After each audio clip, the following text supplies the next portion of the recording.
Well, hi, everybody, and welcome to the Classic Universal Horror Podcast. I am your host, Jay Jennings. I am a Classic Universal Horror historian and collector. And on this show, we discuss classic Universal Horror films and actors and the people who made those films. But today we have a special show. It's not about the films or the actors, but it's about a hobby, an expensive hobby, the art of collecting autographs, Universal Horror autographs, the Lugosi's and the Karloffs, and you name it, and my guest has them. I do too, but not in his league at all. And that's what makes him so special. And I'm going to bring Mario on, and he's going to share some of his autographs from his collection that have spanned decades. And he did it the old-fashioned way, from writing to the stars to purchasing them today in the modern era. And we're going to talk about that, the comparisons about collecting back in the day to collecting today. So without further ado, let's bring Mario. Is it Chacon? It is Chacon. Thanks Well, for your invitation, Jay. I appreciate it. well, it looks like you cleaned up a little bit. A little bit. Well, thanks for coming on and sharing your awesome collection. We met online on one of the horror Facebook horror groups, and we become friends. And I said, "Come on and share your collection because it spans almost. Would you say almost your entire life?" Since the age of 16, so yeah, quite a bit of it. Wow. Okay. And I'm going to show first the framed ones, which are so, like museum pieces. They're not just an autograph on a mat like a lot of mine are, but these are intricate with like gold trimmings, and they're huge, and it's like walking into back into time, like you're at you're at Castle Dracula, and you're looking at, oh, look at that. So, Mario, I'm going to let me just start asking the questions from the top of the show. When did you first discover Universal Horror on its own? When you were a kid, I suppose. Oh yeah, when I was a little kid, my big guy was always Bela Lugosi. So as a kid, when I first saw Dracula, I was mesmerized, as probably many others, and it just took off from there. As far as the movies and the monsters and all of that, the collecting took place a little later. But with FM and Famous Monsters, you always kind of saw all those pictures of Forey's collection with all his autographs, and I would think to myself, "Wow, that must be so cool to have something like that." And then I thought, but you know what? If I ever got something like that, I would want to present it in a different way, more because I think of these as treasures.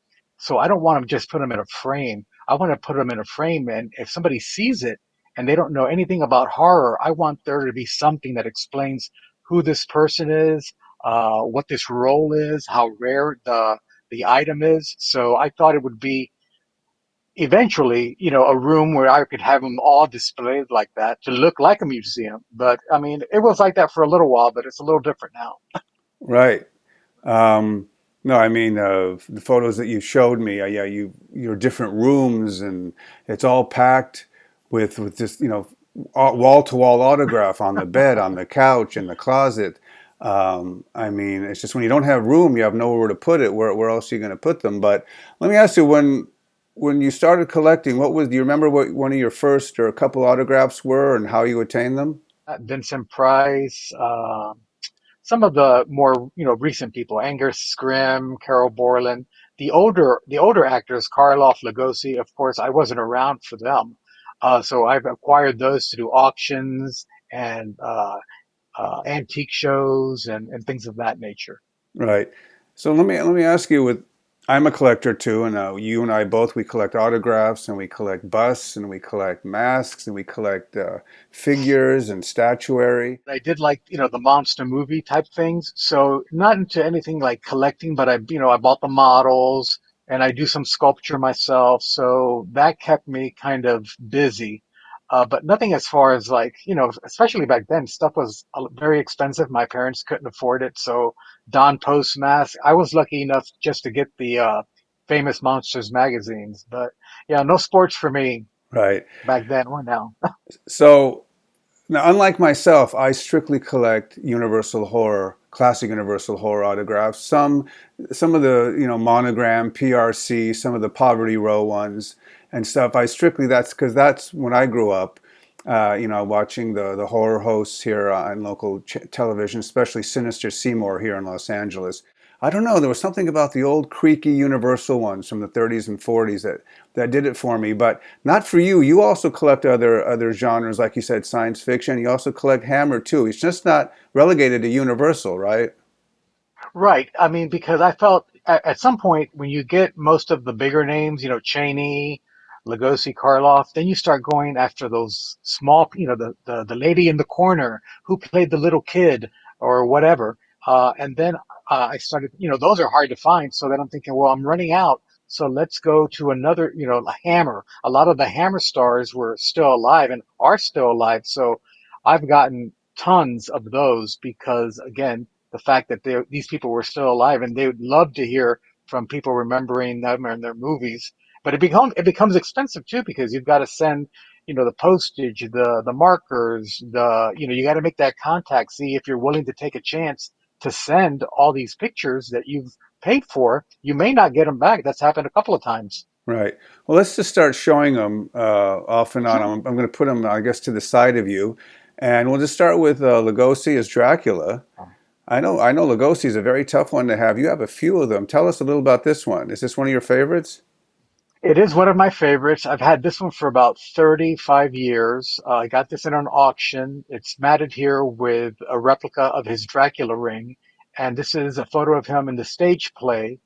And it's autographed to Fred, which from what I understand was either a clergyman or someone that visited the set of Abbott and Costello Meet Frankenstein. This wasn't signed back when Dracula was made. This was Right. all of these Lugosi pictures that I have that are signed were signed during the making of Abbott and Costello Meet Frankenstein. And let's add But the it is one a to favorite. side by side. You're surrounded by Lugosis. I love it. I love it. Yeah, this other one was my very first expensive piece. That was also an auction. I've never seen a picture of him that good. And it probably caused my divorce. But anyway, that was maybe like 30 or 40 years ago when that one came out. And the same thing, this is also represented here with a replica of the Dracula ring. This is the one by Dimensional Designs, which is a little bit more accurate, I think. But yeah, but still just as I love these two pieces. Right. So let's move on to two other, and your framing is exquisite. Well, let's talk about that. What made you want to go in that direction? I'm going to switch to Karloff with as a Mord in Tower of London and as Morgan in the Old Dark House. Yeah. Yeah, it's like I said earlier, I look at these as treasures. Each autographed picture is completely different from another one to who it's true, where it's from. You'll have good contrast, bad contrast. So these don't come around very often. So I would also, I would think to myself, I want to present this in a way that even a horror person would kind of say, wow, these look really cool. And it looks like they came from a museum or are they in a museum? The Mord is actually autographed to Donnie Dunnigan, who played the little boy in Son of Frankenstein. That was Karloff autographed this photo to Donnie Dunnigan, and then the other one as Morgan. As you know, getting them in character is very, very difficult. Oh, absolutely. Let's move on to Makeup Man Bud Westmore. Bud Westmore. This is also up from an auction. He's a tough one to find. Any of the makeup people, technical people, it gets harder and harder to try to find those because people didn't seek them out. So you've got to be careful if you're going that route because you've got to have some kind of paper trail or some kind of thing that that you can kind of trace it back to. Right, But he's a absolutely. tough one. Charles Lawton. Yeah, this is an 11 by 14. It's signed in brown ink as the uh, Island of Lost Soul. I forgot what the character name is, uh, but anyway, it's huge, and the autograph itself has faded some, but I had to get it because it just doesn't happen. Right. No, So I had to get it. I've got a Lawton. Yeah, his fades for some reason, especially if it's in Yeah, pencil. yeah, yeah. So let's move on to Colin Clive as Dr. Frankenstein. You have a few of them, but I like this one. This one was one of my favorites. I actually traded this one off, or I sold it, which is part of this hobby. And the minute you trade or sell something, you regret it because even though if you get something that you really want, you've lost that one treasure. You may get another Colin Clive. It may be the same picture, but it may not be signed the same way or as much contrast. So I regret letting this one go, but it's a favorite also. right? And then, of course, where would we be without the Wives of Ah, Dracula, but Dorothy Tree especially, yeah, Dorothy Tree. All three of them are really tough. Dorothy Tree is actually one of the easier ones to find because she, I believe, was a voice coach or something. The one in Geraldine Dvorak, which I also have, right? she's very, very, very, very tough. She was Greta Garbo's stunt double, and the other one, her name was Mildred Pierce. I think that was her real name. She went by Cornelia Fall, and I just haven't been able to find her, Right. unfortunately. And moving on, these are what I call the two Renfields. Tell us about these. Okay, so the Renfield on the left of the screen is actually a caricature that he had in his scrapbook. And that page that you see represented there was in the book Hollywood Gothic by David Skal. And I contacted David after the book got published and I said, hey, listen, if you ever want to get rid of that. You know, Buddy was still alive. Buddy is Dwight Fry's son. He still owned that, but that went the route of David Zimmerman also. And then when he passed away, it showed up at an auction, and I jumped on that. The one on the right is an album page signed by Dwight Fry also. Well, the one on the left is not a signature, it's a caricature, a little cartoon that he drew of himself. The one on the right is his signature. It's on a huge frame, one of my biggest frames. That was gotten through an auction also. And he's just tough to find. Tell me about it. Uh, You know, here's very something. tough. Now, I have a lot of what you have, but I don't have Edgar Norton. And you know, what's funny, if you've seen on eBay, someone's trying to sell a letter written by Mrs. Edgar Norton, and Oh, really? I I haven't don't seen that. want Mrs. Edgar Norton. I want Edgar Norton. Yeah, he was a tough one, and that was one of my early ones. And you know, these character actors that really nobody goes after. I mean, you know, it is if you don't know who that is or you don't put much importance on it, if you were to see that paper anywhere, you wouldn't know what that is. But if you see the photograph and the description on the bottom, then you could kind of correlate the two, and then you could say, "Oh, wow, that was that guy." Right. Well, let's talk a minute about the autographs. There are the major stars, of course. They're tough to find: Lugosi's, Karloff's, Cheney's, Claude Rains, Gloria Holden, which we'll show later. All the biggies, who played all the major stars. But what you don't hear about are the minor stars that are tough to find. You know, the Michael Marks, which you have, which is incredible. I've been looking for him for years. Um, the minor characters, the ones who are in a scene, who might just say one thing, they're blowing up the castle, and that's it. Yep. That's their scene. And and yet and yet guys like you and I, it's like, well, I wonder if they ever signed an autograph. Maybe they did a radio show or they appeared on a 50s 60s sitcom, and maybe they signed a few autographs.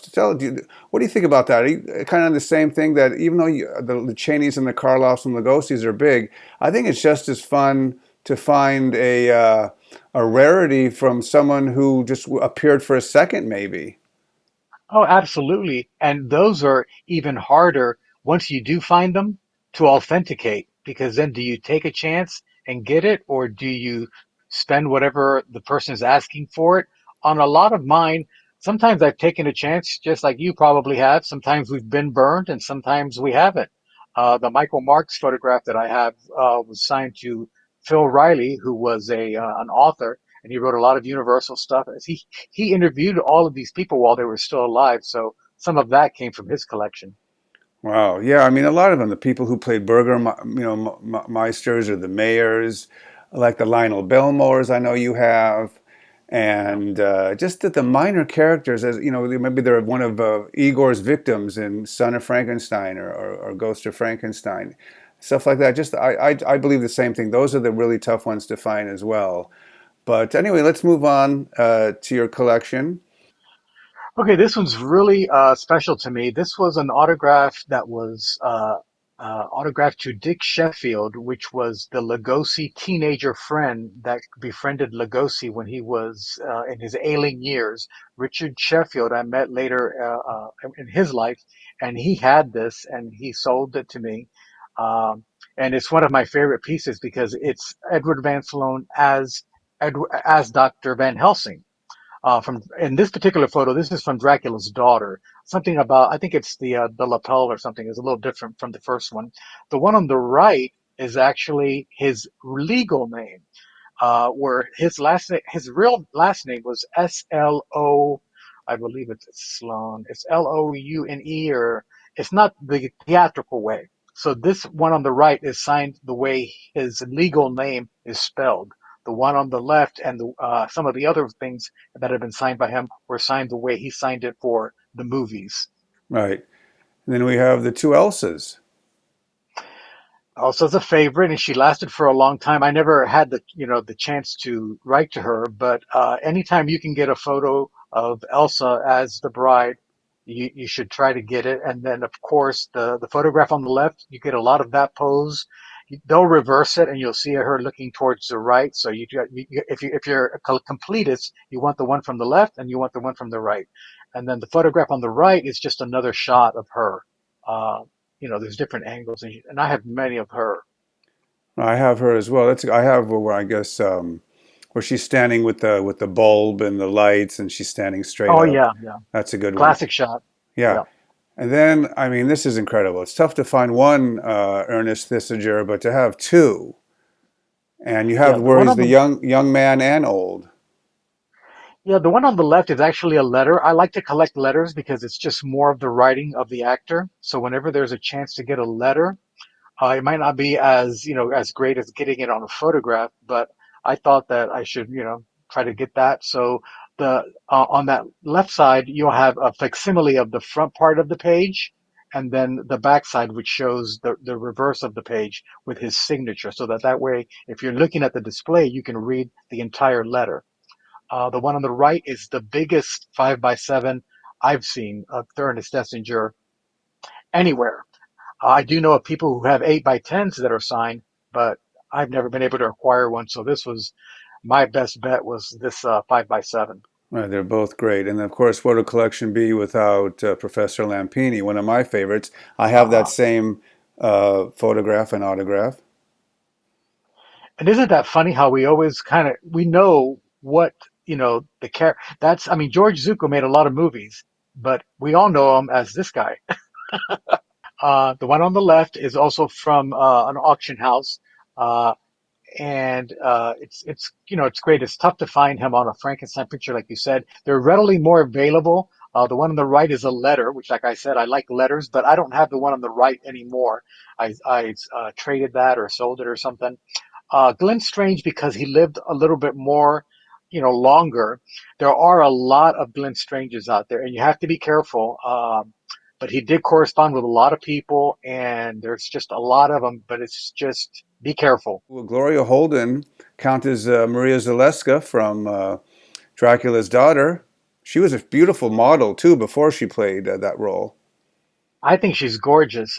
This was from, there was a gentleman back in the early 80s named Paul Parla, and he tracked down a lot of these 30 and 40 and 50 actor and actresses, and he would literally just kind of track them down and knock on the door and hand them a bunch of pictures, and they would sign them. And this is one of them, and this is signed as Countess Zaleska. So I thought that's a keeper there. And again, framed and everything the same way so that it all looks like it came from the same collection. Yeah, Werewolf of London.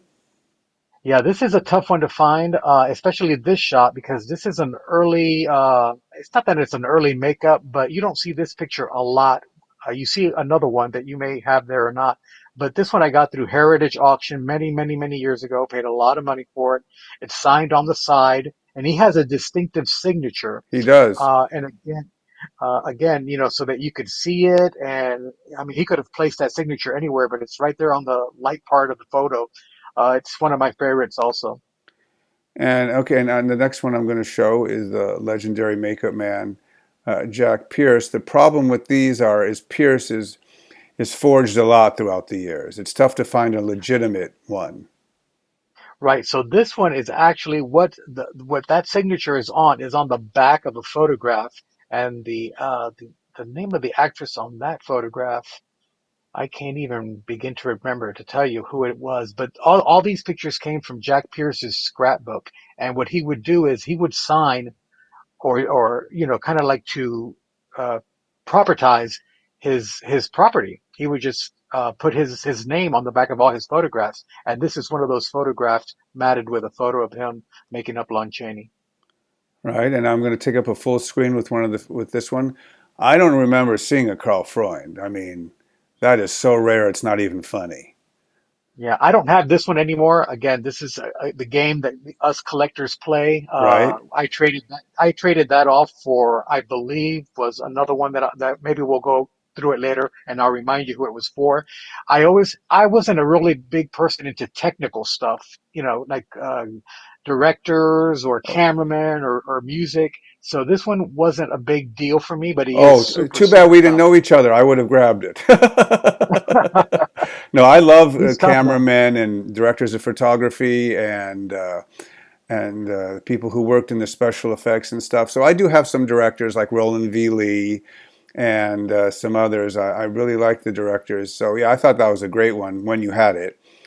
Right, right. So let's move on. Kathleen Burke, another one from Island of Lost Souls.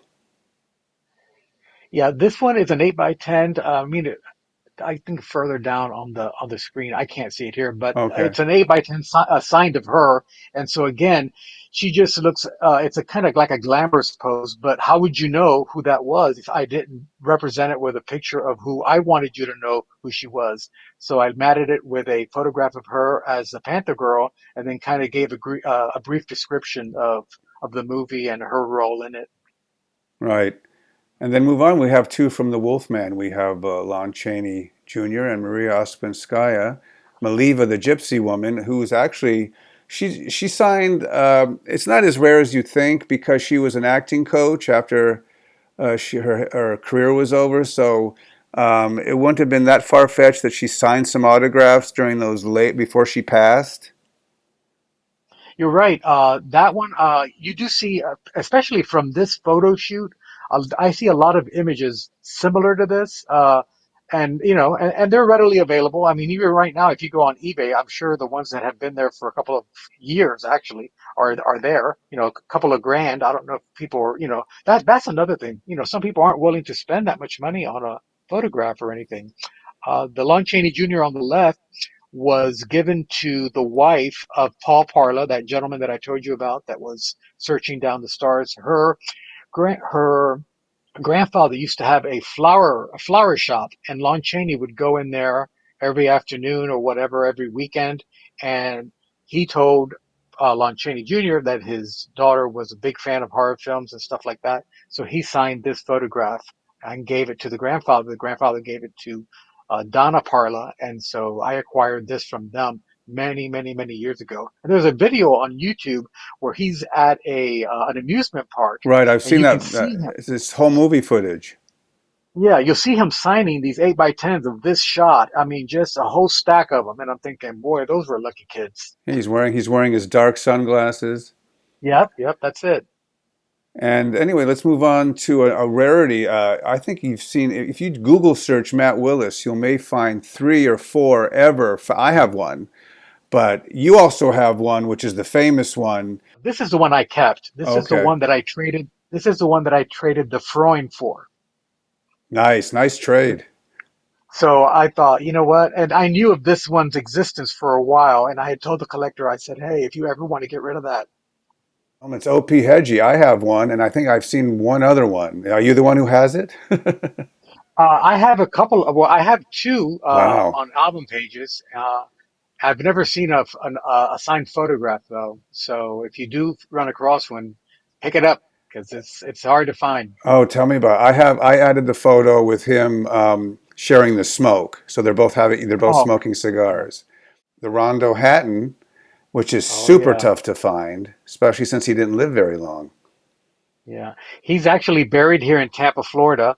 I tracked down these letters because he used to work for the Tampa Tribune, and every couple of years they would have a story on Rondo Hatton, and they mentioned this lady. who he had written to. So I contacted the paper. They would not give me her mailing address. So I told the guy, I said, well, what about if I send you a letter and you can forward it to her? And so he did, and I offered to, meet them and all of that. And about 6 months later, I acquired two letters, this one and a three-page letter that mentions House of Horrors. And unfortunately, I sold the three-page letter for something else a while back, but I still have this one letter. But Yeah, I mean, I went to the people's house and everything. It was an amazing experience. I bet it's tough to find Rondo Hattons. And I included this one, even though he's non-universal. But tell us about your Tor Johnson. With Thor Johnson, he's tough to find also. He loved to sign in the dark areas. So that you come across the ones you do come across, they may be in the dark area. This one is signed, I believe that's the photo from the Beast of Yucca Flats, and it's signed kind of like diagonally across the photo. And the only reason I got it was because it was in a lighter area. They have been coming up lately. I mean, when I say lately, I mean, the last 5 or 6 years, a few more, but he's tough. He's tough. I don't know anybody who has a signed Frankenstein Meets the Wolfman by Bella. How in the world do you get this? It's just so funny because Gary Dorse, not Gary Dorse, I'm sorry, Gary Don Rhodes, who is a writer. He writes for all these Dracula movies, I mean Dracula books and Bela Lugosi books. He's a friend of mine. When he started the Bela Lugosi Journal when we were just kids, uh, he was gifted one just like this from Richard Sheffield that says to Dick from Bela Lugosi, and that was in autograph to Dick Sheffield, which is again that teenager friend of Bela Lugosi's. Well, his other friend that went with him to Bella's house, and I contacted the guy instantly, and I've never had such a contentious uh, situation with eBay because he didn't want to use PayPal. He wanted this and that and the other, and I just didn't want the opportunity. I didn't want him to get To mad. slip I didn't away. want him to have yeah, and it's like, no, no, no. I'll go down there. I'll fly there. Whatever you want. Oh no, Just that don't, that's a one of a kind. I don't. That could be the only one in existence if you think about it. Wow, that was quite extensive. Your mausoleum of classic horror. It's fantastic. I mean, I have a lot of those, but a lot of them I don't have, and I'm envious of that. And that's what keeps us going. You envy someone else's collection, and then it makes you want to go out and hunt and find them. And then because I think we're a small group of, it's not there's a lot of people who collect classic Universal horror. Maybe you can count them on both hands, or at least that we I know think you're right. of. But there's something about having an autograph. I look at it as I picture in my head Lugosi or Carradine or Karloff actually sitting there and signing for the fan. That's what I kind of Exactly. like. I Yeah. have an out of body of experience. Like it's 1935. I'm at a signing and about, what's your name, Jay? And he signs Yeah, my yeah. name. I mean, I get the same feeling. I mean, that's part of the thrill of it, like I told you earlier, I sometimes question what is it that keeps us going because I love this stuff. And I mean, I love a lot of other things, but this is like a passion and it doesn't seem to be going anywhere, but just more passion. Right. Thank you, Mario, for sharing your classic Universal horror autographs with us today. It's just fascinating to see, side by side, and then you would tell, the background and how you acquired it and who it came from and what it meant to you, or did you trade those away? Did you get it back? It's just that's why I find the stories, not only the autograph, but the stories that we have to share and how we actually acquired them are always almost as fun as the autograph itself. I just want to thank you, Jay, for allowing me to share my collection. So I hope you guys enjoyed it and maybe we can do it again soon with the other ones. Thanks for a great night.